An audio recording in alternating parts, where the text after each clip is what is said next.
In this video, we'll take a look at the lighting fixture families that come with the productivity pack. So in the sample project, we can see several light fixtures have been placed. If we select one of these light fixtures, we can see we have a few graphic options to control whether it's part of the life safety system or if it's part of a critical system. There's different fill patterns that appear, so those can be turned on and off. We also have the existing phase symbol. Families do not have the ability to track phasing within the family editor, so there's this opportunity to enter an existing phase symbol that you can see shows up in the type tag.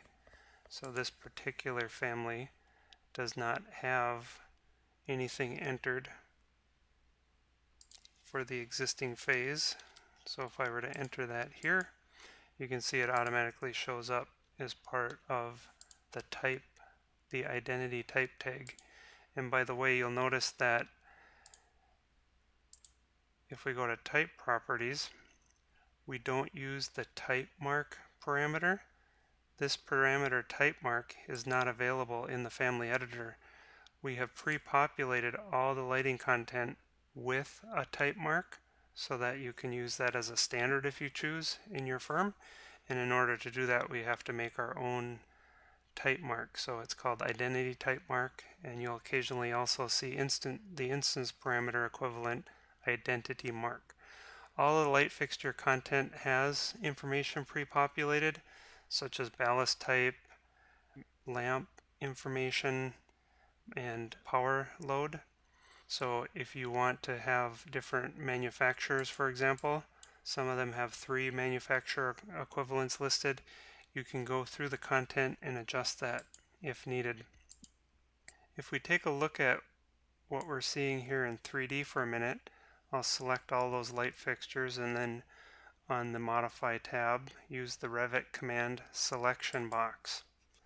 This brings us to a 3D view with a section box applied to encompass the area that we had selected when we picked the selection box command. And I'd like to point out that a lot of the light fixture families have a clearance object above the light fixture to allow for maintenance and installation. This will be used in clash detection.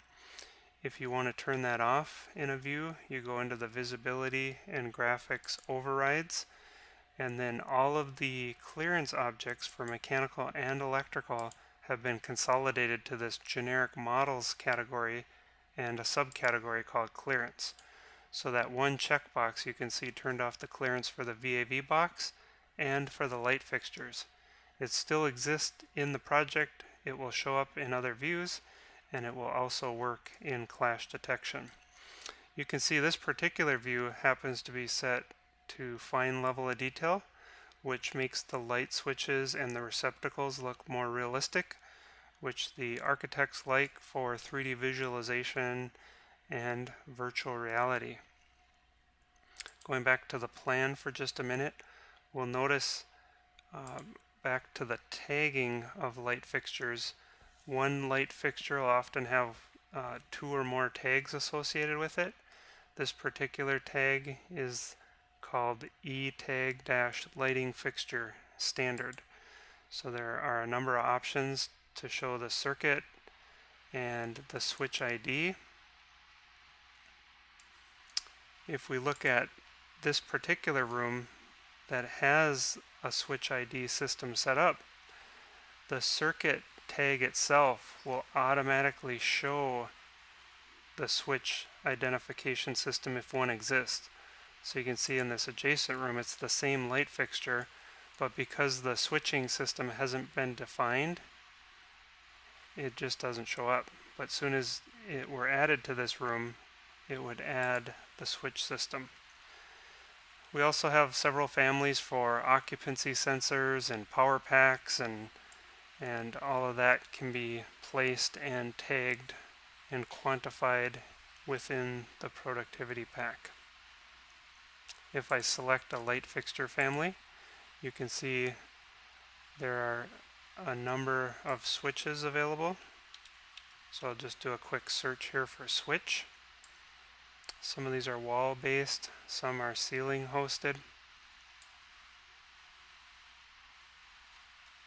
So that's a quick look at the lighting fixture content in the productivity pack.